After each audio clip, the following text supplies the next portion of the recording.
잊을 수 없는 사람. 법정. 수연 스님. 그는 정다운 도반이요 선지식이었다. 자비가 무엇인가를 입으로 말하지 않고 몸소 행동으로 보여준 그런 사람이었다.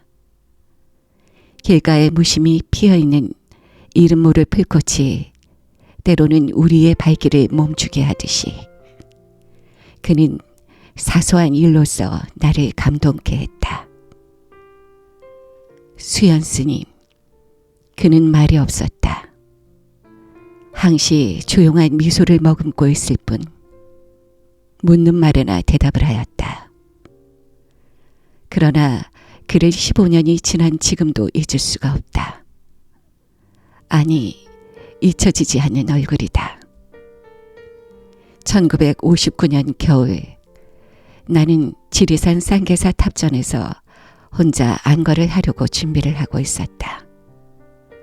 준비래야 3동 안거 중에 먹을 식량과 뗄나무, 그리고 약간의 김장이었다. 모시고 있던 은사 효봉 선사가 그에게 올 네팔에서 열리는 세계 불교도 대회 참석자 떠나셨기 때문에 나는 혼자서 지낼 수밖에 없었다.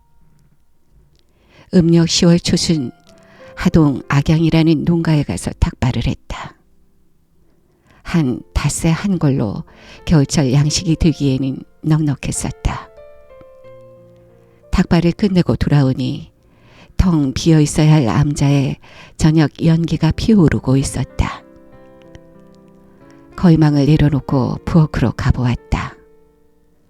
낯선 스님 한 분이 불을 지피고 있었다. 나그네 스님은 누덕누덕 기운 옷에 해맑은 얼굴, 조용한 미소를 머금고 합장을 했다.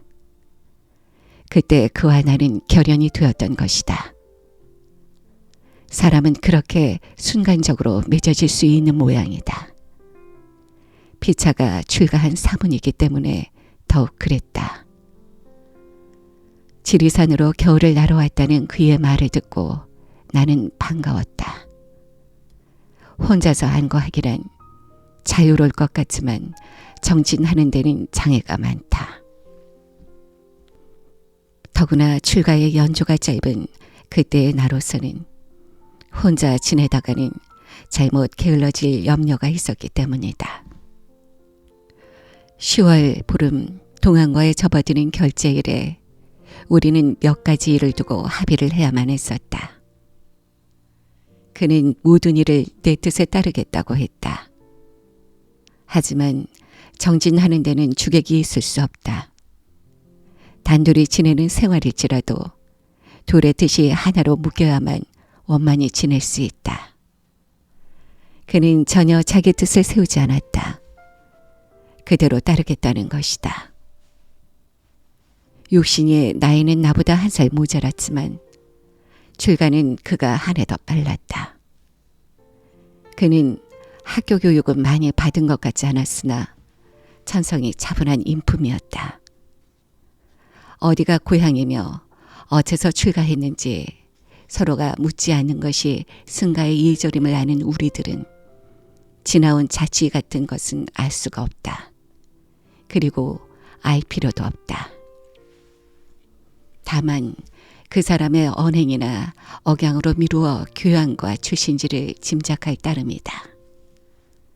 그는 나처럼 호남 사투리를 쓰고 있었다. 그리고 소화 기능이 안 좋은 것 같았다.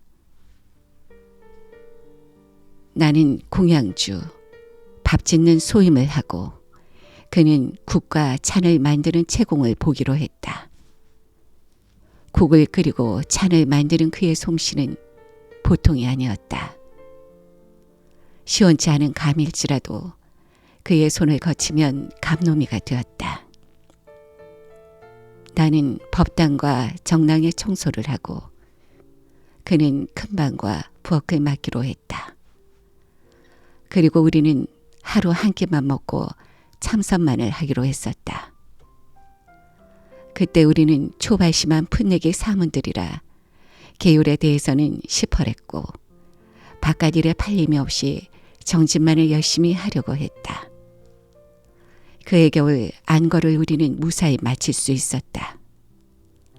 그 뒤에 안일이지만 아무런 장애 없이 순일하게 안거를 보내기란 결코 쉬운 일이 아니다. 이듬해 정월보름은 안거가 끝나는 해제일.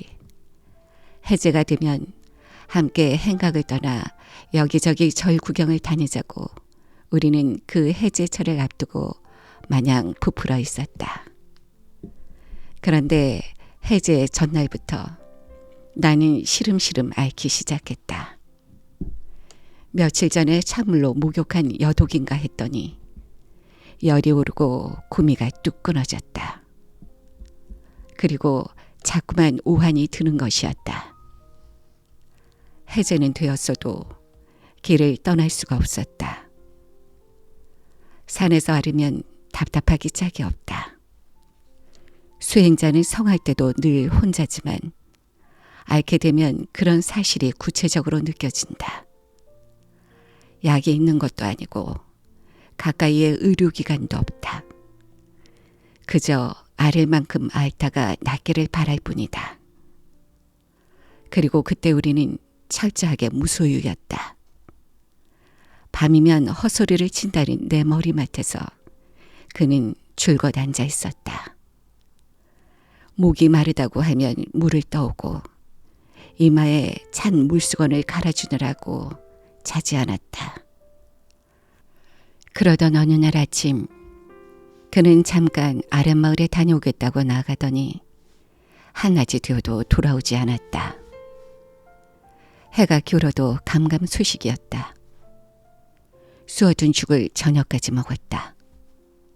나는 몹시 궁금했다. 밤 10시 가까이 되어 부엌에서 인기척이 났다. 그새 나는 잠이 들었던 모양이다. 그가 방문을 열고 들어올 때 그의 손에는 약사발이 들려 있었다. 너무 늦었다고 하면서 약을 마시라는 것이다. 이때 일을 나는 잊을 수가 없다. 그의 헌신적인 정성에 나는 어린애처럼 울어버리고 말았다. 그때 그는 말없이 내 손을 꼭 쥐어주었다. 암자에서 가장 가까운 약국이래야 40여리밖에 있는 구례읍이다. 그 무렵의 교통수단이라고는 구례 장날에만 장군을 싣고 다니는 트럭이 있었을 뿐이다. 그날은 장날도 아니었다. 그는 장장 80리길을 걸어서 다녀온 것이다. 서로가 돈 한 푼 없는 처지임을 알고 있었다. 그는 구례까지 걸어가 탁발을 하였으리라. 그 돈으로 약을 지어온 것이다. 머나먼 밤길을 걸어와 약을 다렸던 것이다. 자비가 무엇인가를 나는 평생 처음 온 심신으로 절절하게 느낄 수 있었다.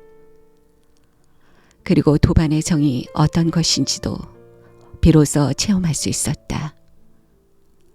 그토록 간절한 정성에 낫지 않을 병이 어디 있겠는가. 다리가 좀 휘청거리긴 했지만 그 다음날로 나는 거동하게 되었다.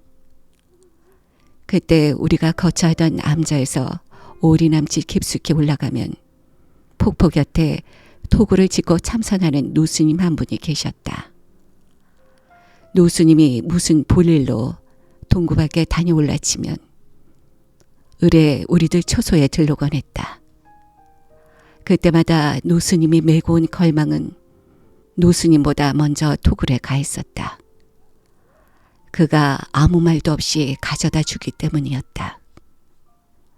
그는 이렇듯 무슨 일이고 그가 할 만한 일이면 말없이 선뜻 해주었다. 한동안 우리는 만나지 못한 채 각기 운수의 길을 걸었다. 서신 왕래마저 없으니 어디서 지내는지 서로가 알 길이 없었다. 운수들 사이는 무소식이 희소식으로 통했다. 세상에서 보면 어찌 그리 무심할 수 있느냐 하겠지만 서로가 공부하는데 방해를 끼치지 않도록 배려해서다. 인정이 많으면 도심이 성글다는 옛 선사들의 말을 빌릴 것도 없이 집착은 우리를 부자유하게 만든다. 해탈이란 온갖 얽힘으로부터 벗어난 자유자재의 경지를 말한다. 그런데 그 얽힘의 원인은 다른 데 있지 않고 집착에 있는 것이다. 물건에 대한 집착보다도 인정에 대한 집착은 몇 곱절 더 질기다. 출간인 그러한 집착의 집에서 떠남을 뜻한다. 그렇기 때문에 출가한 사문들은 언음으로 보면 비정하리만큼 금속성에 가깝다. 그러나 그러한 냉기는 어디까지나 긍정의 열기로 향하는 부정의 단계다. 긍정의 지평에선 보살의 자비는 봄볕처럼 따사롭다. 내가 해인사로 들어가 태설 선원에서 안거하던 여름, 들려오는 풍문에 그는 오대산 상원사에서 기도를 하고 있다고 했다. 여름 살림이 끝나면 그를 찾아가 보리라 마음먹고 있었더니 그가 먼저 나를 찾아왔었다. 지리산에서 헤어진 뒤 다시 만나게 된 우리는 서로 반겼다. 그는 여전히 조용한 미소를 머금고 있었다. 함께 있을 때보다 안색이 못했다. 알았느냐고 물으니 소화가 잘 안 된다고 했다. 그럼 약을 먹어야 하지 않겠느냐 했더니 괜찮다고 했다. 그가 퇴설당에 온 후로 섬돌 위에는 전에 없이 변화가 일기 시작했다. 연함은 결례되는 고무신이 한결같이 하얗게 닦여 가지런히 놓여 있곤 했다. 물론 그의 밀행이었다. 누수님들이 빨려고 옷가지를 벗어놓으면 어느새 말끔히 빨아 풀 먹여 다려놓기도 했다. 이러한 그를 보고 스님들은 자비보살이라 불렀다. 그는 공양을 형편없이 적게 하였다. 물론 이제는 우리도 삼시세끼를 스님들과 함께 먹고 지냈다. 어느 날 나는 사무실에 말하고 그를 억지로 데리고 대구로 나갔다. 아무래도 그의 소화기가 심상치 않았다. 진찰을 받고 약을 써야 할 것 같았다. 버스 안에서였다. 그는 호주머니에서 주머니 칼을 꺼내더니 창틀에서 빠지려는 나사모 2개를 쥐어놓았다. 무심히 보고 있던 나는 속으로 감동했다.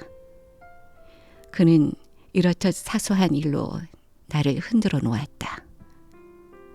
그에게는 내 것이네 남의 것이네 하는 분별이 없는 것 같았다.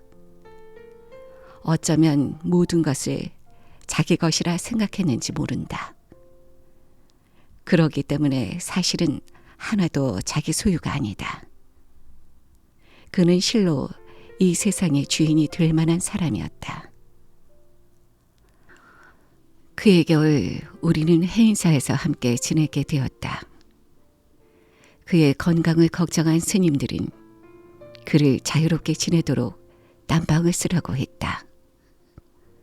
그러나 그는 대중과 똑같이 큰 방에서 정진하고 울력에도 빠지는 일이 없었다. 그러다가 반살림, 안거 기간의 절반이 지날 무렵에서 그는 더 버틸 수가 없도록 약해졌다. 치료를 위해서는 산중보다 시처가 편리하다. 진주에 있는 포교당으로 그를 데리고 갔었다. 거기에 묵으면서 치료를 받도록 하기 위해서였다. 사흘이 지나자 그는 나더러 안거 중이니 어서 돌아가라고 했다. 그의 병세가 많이 회복된 것을 보고 친분이 있는 포교당 주지 스님과 신도 한 분에게 간호를 부탁했다. 그가 하도 나를 걱정하는 바람에 나는 일주일 만에 귀사했다. 두고 온 그가 마음에 걸렸다. 전해오는 소식에는 많은 차도가 있다고 했지만 그 겨울 가야산에는 눈이 많이 내렸다. 한 주일 남짓 교통이 두절될 만큼 내려쌓였다. 밤이면 이 골짜기 저 골짜기에서 나무 넘어지는 소리가 요란했다. 아름드리 소나무가 눈에 꺾인 것이다.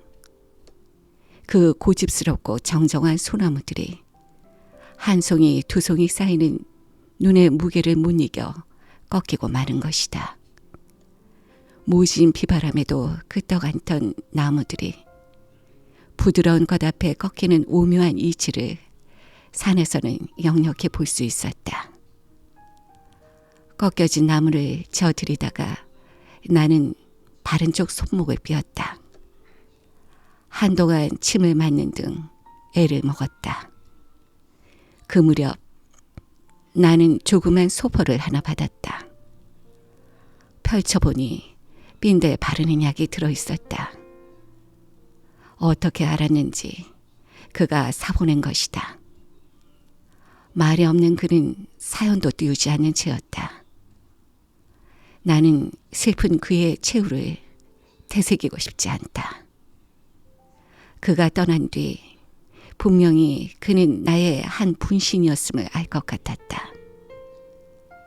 함께 있던 날짜는 1년도 못 되지만 그는 많은 가르침을 남겨주고 갔다. 그 어떤 선사보다도 다문의 경사보다도 내게는 진정한 도반이요 밝은 선지식이었다. 구도의 길에서 안다는 것은 행에 비할 때 얼마나 보잘것없는 것인가.